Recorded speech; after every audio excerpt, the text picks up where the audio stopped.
only have too far out. You okay? Well, if I said you only have too far, that's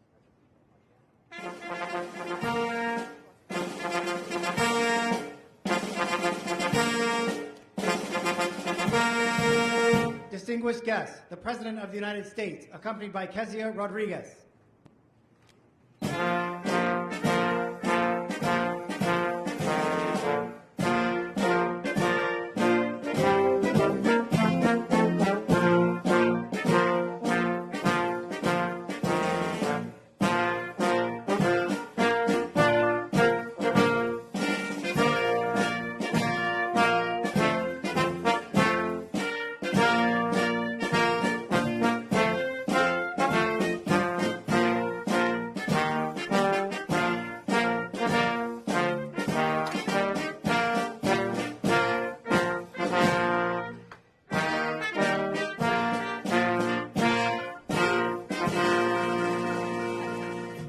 Good afternoon, everybody. What a beautiful day, huh? It's an honor to be here with my family. I thank you guys for having us. My name is Kezia Rodriguez, mother to beautiful twin girls, and a full-time student at Felician University. First, I'd like to honor my husband, who works so hard as a truck driver. His hard work and sacrifice has allowed me to raise our daughters and return to school to work towards my career. A little over a year ago, I was given the privilege of introducing the First Lady, Dr. Jill Biden, when she visited Bergen Community College.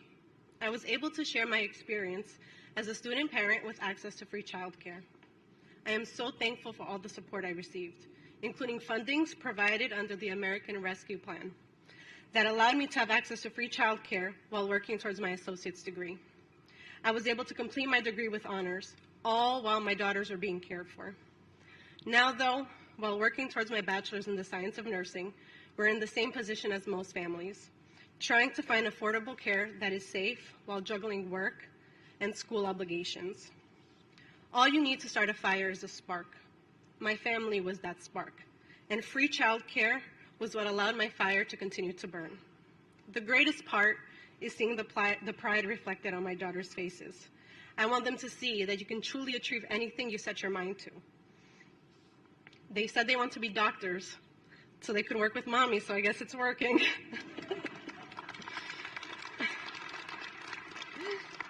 Free childcare helped propel my education. And though I'm no public speaker, it is something I truly believe in and I'm proud to speak on. Which is why it is an honor to introduce someone who always fights for hardworking families like mine, President Joe Biden. Thank you very much.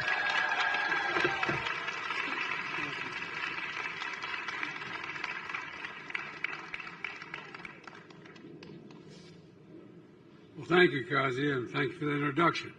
And former Speaker Pelosi, members of the Congress, members of union labor that are here today that make a lot of this possible, so many of you.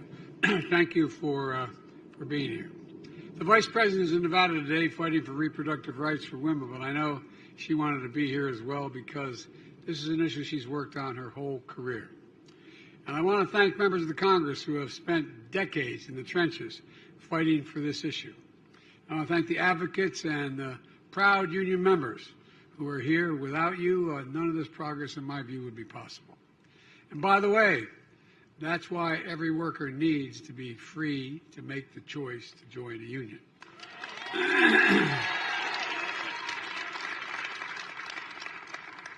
And thank to you, care workers and family caregivers, for doing God's work, taking care of our children, our parents, and those we love so dearly. You care for the people we value the most in the whole world. And I want you to know how much we value you, and I mean that. We're here today to take action on an issue that's fundamental to who we are as a nation, who we are as a country. How do we treat the people we care so much about? Who needs the most help? Our children, the people we love, people with disabilities, including veterans. And how do we value those caring for them? Child care workers, nurses, home care workers, family caregivers. The executive order I'm about to sign is the most comprehensive set of actions any administration has taken to date to increase access to high-quality child care and long-term care and support for the caregivers. You know, under this order, almost every federal agency will collectively take over 50 actions to provide more peace of mind for families and dignity for care workers and who deserve jobs with good pay and good benefits. The executive order doesn't require any new spending. It's about making sure taxpayers will get the best value for the investments they've already made. For example, we used last year's increase in Head Start funding to take steps to recruit and retain workers by increasing wages so that families who need affordable care can get it.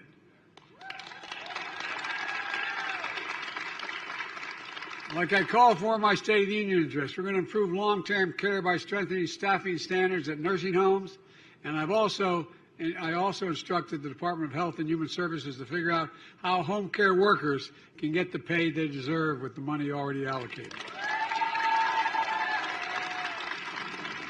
I'm directing the VA, the Veterans Administration, to cut red tape and give veterans who need assistance at home more flexibility to pick their own caregivers. We've heard directly from the veterans that this is one of the top priorities for them, one of their top priorities. To ensure we have enough care workers, we're expanding partnerships with community colleges, registered apprenticeship programs, and the AmeriCorps.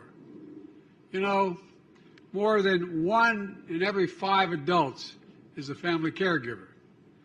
This order recognizes the labor of love and makes sure family caregivers are involved and informed when a hospital discharges the one they love, that the caregivers know about the Medicare benefits their loved one qualifies for, that caregivers of veterans have access to mental health support. Folks, there's a lot we can do.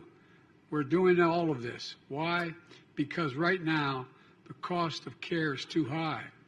For seniors in nursing homes, for working families with young children, pay for care workers is too low, and that's why there's so many are leaving the whole endeavor. In fact, half the long-term care workforce, nearly 20% of child care workforce, leave their jobs each year, making it even harder for families to find the help they need. And family members are too often forced to leave their own good jobs behind to stay home to be mom and dad. The United States of America, we should have no one should have to choose between caring for the parents who raised them, the children who depend on them, or the paycheck they rely on to take care of both. You know, too many folks lie awake at night wondering if mom can't take care of herself at home, what are we going to do? She's about to move into a nursing home. Are we going to be able to afford it? Can I still afford to get the kids through college and save for retirement? How do I do it all? If I take that better job with the better pay, longer hours, will I be able to take care of my kids? Or will it cost me more than I get the raise and the paycheck I'm about the new job I'm about to have?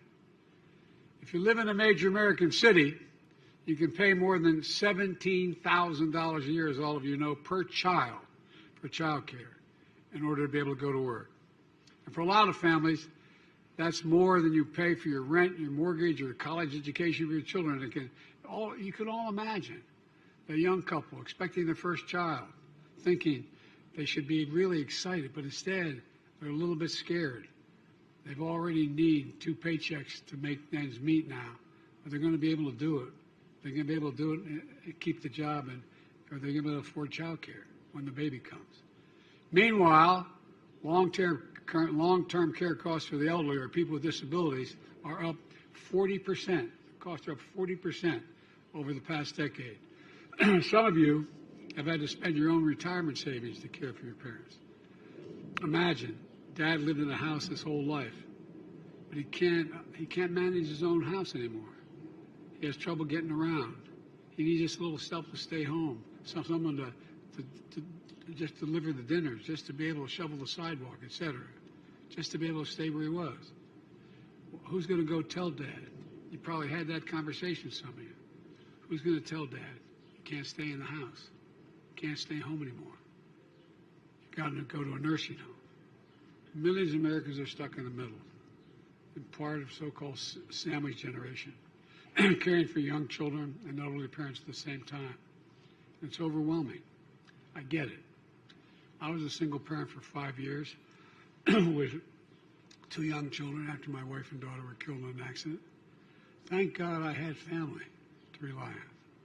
There's a reason why, by the way, a lot of people don't move beyond where their families are, even though they have other opportunities. They can't afford to.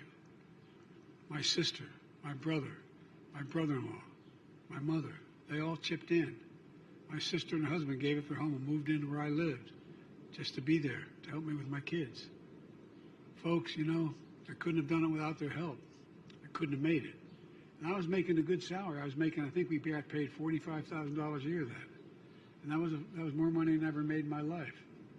But I couldn't possibly. That's why I commuted every single day for 36 years, so I could be home, because I couldn't sell my home and get reelected without having a home in Delaware.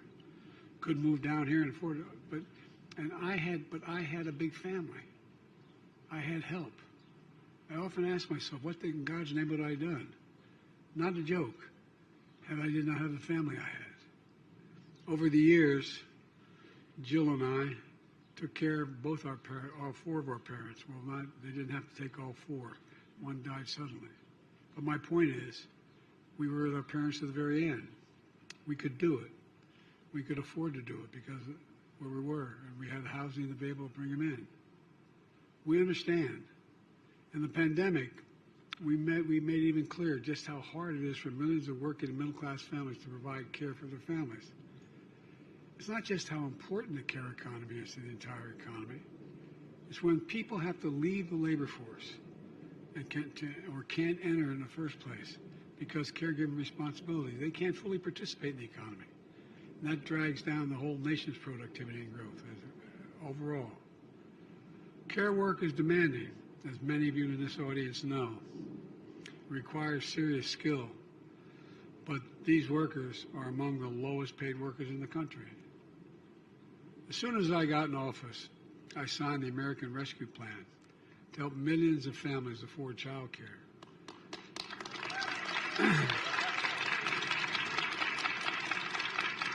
In consequence, we're able to keep 200,000 child care advisors and providers, many of them in small, women-owned businesses, keep their doors open during the pandemic, taking care of as many as 9.6 million children during the pandemic because of that act.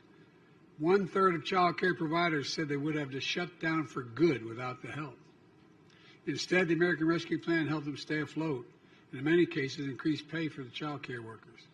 It also helps states expand and strengthen Medicaid home care programs. We also increased child care and development block grants, helping more low-income families afford child care. You know, we issued the first ever and much needed national strategy on support family caregivers. And that was, Nancy, thank you. And received federal dollars through the CHIPS and Science Act, which I might point out has already generated $200 billion in investment in the United States commitments. Those companies are going to have to provide high-quality, affordable child care for their workers if they want to participate in the program. We're using the power of the federal government to get companies to do what's good for their workers, and I might add, good for business as well. Good for business as well. And folks, care workers deserve to make a decent living, and that's a fight I'm willing to have. We need it. Folks, we know there's more to do. And yet yesterday, the Speaker of the House of Representatives, Kevin McCarthy, went to Wall Street. He did not tell the wealthy or the powerful on Wall Street that it was finally time for them to start paying their fair share of taxes. That didn't come up. Other than say they're going to renew the $2 trillion tax cut. Anyway, I won't. Instead, he proposed huge cuts to important programs that millions of Americans count on, millions of middle-class, suburban, as well as inner-city folks. He threatened to become the first speaker to default on our national debt, which took over 230 years to accumulate. He threatened to be the first one to default on the debt, which would throw us in a gigantic recession and beyond, unless he gets what he wants in the budget. Folks, you've got to ask yourself, what are MAGA Republicans in Congress doing? Because this is not your father's Republican Party. This is a different deal. You know, the two presidents that warned most directly against playing with the national debt were Ronald Reagan. He spoke very, very passionately about that. And he came forward. And anyway, I won't. But, you know, why are they doing this? What's the purpose? The Speaker talked about limited spending, which sounds good. And by the way, I was able to cut the deficit by $1.7 billion in 2 years. And if we pass the budget I'm proposing, we'll lower the spending way beyond that just in the first. We're gonna lower the spending by $168 billion just because of the way we've changed Medicare. Prescription drug costs. But let's take a closer look at what he didn't say. Critical programs for hardworking Americans, the ones they count on, will be slashed starting next year if he has his way. He didn't tell you the leading House Republican proposals would cut all the programs and discretionary spending by 22%. It would mean higher costs for child care, higher costs for preschool, higher costs for college. 200,000 children would lose access to Head Start slots. And even more would lose access to child care altogether. It would mean higher costs for housing, especially for older Americans, for veterans, people with disabilities, and families with children. Longer wait times for Social Security and Medicare benefits. Robbing seniors of their healthy meals. 30 million fewer veteran outpatient visits, leaving our brave warriors unable to get checkups, mental health services, and treatment for substance abuse disorders. Congress just passed the PACT Act, which I was very proud of, to help, it was bipartisan, to help veterans exposed to toxic burn pits like my son. And these cuts will make it harder for us to meet that sacred obligation to protect those we send into harm's way and care for them and their families when they return home. They would deny tens of thousands of people suffering from opioid epidemic and addiction the treatment they need for recovery. We're also planning other cuts as well. They'd cut 10 million people, including 4 million children, would lose food assistance programs. Changes to Medicaid would also cause millions of people to lose their health care. And now, what the Speaker didn't tell you is the MAGA Republicans in Congress are still supporting over $3 trillion in tax giveaways, overwhelmingly benefit the wealthiest Americans and the biggest corporations. I might add, we have now about 1,000 billionaires. You know what the average tax rate is? 3%. 3%. And their cuts to those critical programs I talked about won't go to reduce the deficit after all. They just pay for the rest of the MAGA Republican agenda. Massive tax cuts, giveaways that gear up for the rich and large corporations who acknowledge they don't need them all. Folks, if MAGA Republicans in Congress won't ask the wealthier big corporations to pay $1 more in taxes, but they'll make a 22% cut to programs across the board like education, scientific research, basic services people rely on, then they should tell the American people what that means and why they're doing it. It means they want to go back to the same old trickle-down economic theories of the past, while we, the economy, have been growing from the middle out and the bottom up, is sidelined. Instead of investing in kids and cutting taxes for families with children, MAGA Republicans in Congress support more than $3 trillion in tax cuts and giveaways over the next 10 years toward those at the very top of the agenda, on the income agenda. You know, on the other hand, as I said in my first 2 years, we brought down the deficit by a record $1.7 trillion. And my budget that I proposed, which I've laid out, would cut the deficit over the next 10 years by another $3 trillion. So I urge Congress to take the threat of default off the table. Pass my budget. If they don't pass it, at least argue with what they don't like about it and let's vote on it. But in the meantime, we're not waiting around. That's what today's all about. Let me conclude with this. The actions we're taking today are about dignity, security, and peace of mind for working families and caregivers all across the country. and they're good for the economy as well. When I ran for president to rebuild the backbone of America, the middle class, to grow our economy from the middle out and the bottom up, not the top down, 2 years in, we're making progress. So let's finish the job. I can honestly say I've never been more optimistic about the future of America. We just have to remember who we are. We're the United States of America. There's virtually nothing beyond our capacity if we work together. And I mean it, nothing if we work together. So may God bless you all. May God bless our caregivers. Now I'm going to go over and sign that executive order. Thank you.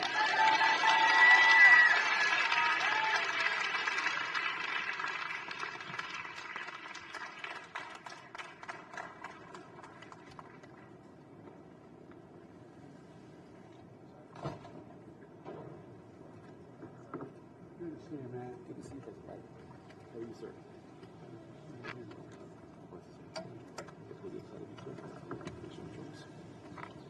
Thank you for giving it, sir. Appreciate it.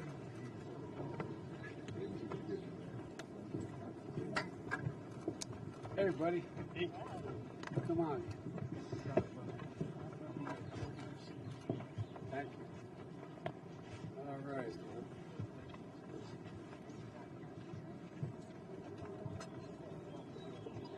Got everybody? All right.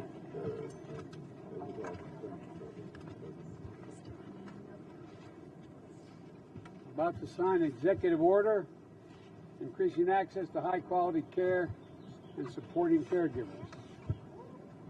My face so bright, I'm not sure where the line is.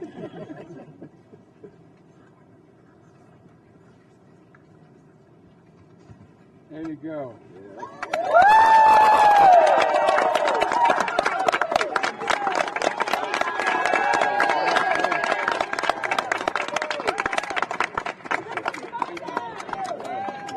Distinguished guests, please remain in your seats as the President departs. Thank you. I'm not going far.